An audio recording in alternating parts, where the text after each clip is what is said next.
एसई तयारी गर्ने विद्यार्थीहरू, आजको भिडियोमा तपाईले हामी र हाम्रो समाजको एक्जाम रेडी नोट पाउनुहुनेछ। सुरु गरौँ पाठ 1 सामाजिकीकरणबाट।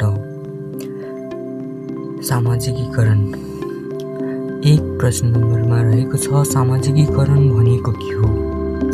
उत्तर हेर्न सक्नुहुन्छ। एकदम सजिलो छोटो तरिकाले लेखिदिनेछु सबै उत्तरहरू, हेरेर टक्क सार्न सक्नुहुनेछ। 2 मा रहेको छ, सामाजिकीकरणको महत्त्व उल्लेख गर्नुहोस्। समाजमा मिलेर बस्न सक्छौँ, संस्कार, परम्परा र मूल्यहरू बुझाउँछ। यसरी छोटो छोटो लेख्न सक्नुहुनेछ किनभने सम्झिन सकिन्छ। 3 मा रहेको छ, प्रेम र स्नेहले सामाजिकीकरणमा कसरी सहयोग गर्छ स्पष्ट पार्नुहोस् भनेको छ। एकदम छोटो लेखिदिएको छु, टक्क हेरेर लेख्न सक्नुहुन्छ। अब हामी प्रश्न नम्बर 4 तिर जाउँ। 4 मा भनेको छ, सामाजिकीकरणका माध्यम वा निकाय के हुन्? तीमध्ये तपाईका विचारमा सबैभन्दा महत्त्वपूर्ण निकाय वा माध्यम कुन हो र किन? अब हामी प्रश्न 5 तिर जाउँ। प्रश्न 5 मा भनेको छ कि मानिस जैविक प्राणीबाट कसरी सामाजिक प्राणीमा रूपान्तरण हुन्छ? उदाहरण सहित स्पष्ट पार्नुहोस् भनेको छ। एकदम सजिलो छ, टक्क हेर्ने लेख्ने है, सबैले त्यस्तो गर्नु होला, सजिलो छ।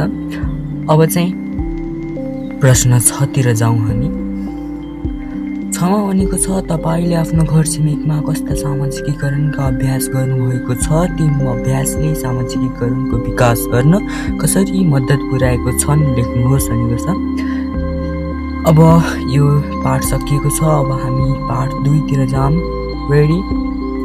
अब लेट्स गो। हाम्रा पहिचान, यहाँ हेर्न सक्नुहुन्छ। अब सुरु गरौँ।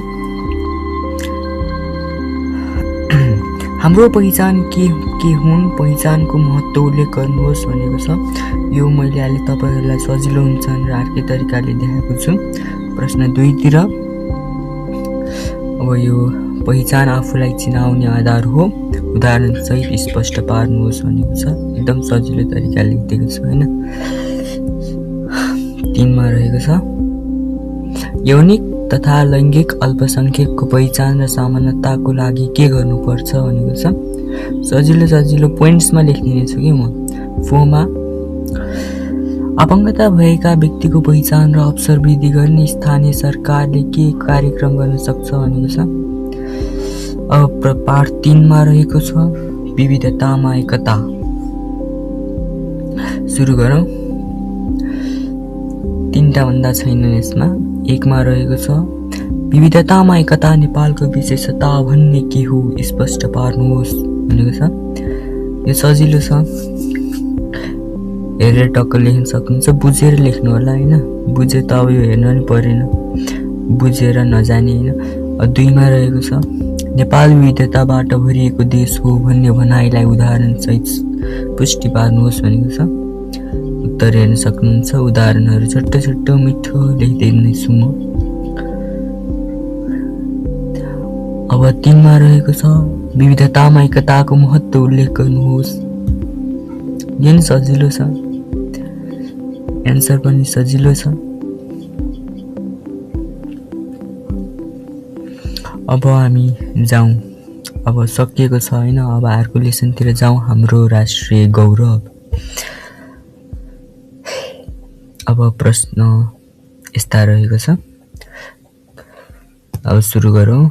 1 मा रहेको छ, हाम्रो राष्ट्रिय गौरव भनेको के हो? सजिलो छ, टक्क डेफिनेसन हैन, बुझेर लेख्नु होला। प्रश्न नम्बर 2 मा रहेको छ,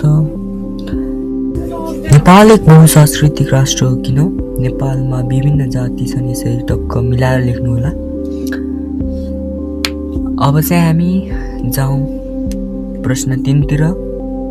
3 मा रहेको छ, मानव तपाईँ विदेश भ्रमणमा जानुहुन्छ, यसरी रहेको छ। अब एन्सर छोटो रहेको छ। अब प्रश्न 4 तिर जाउँ हामी। 4 मा पनि रहेको छ हैन, यसको पनि उत्तर एकदम सर्टकट 1 प्याराग्राफमा लेखिदिएको छु। अब यसरी सबै सब्जेक्टको हजुरहरूले पाउनुहुनेछ। आजको लागि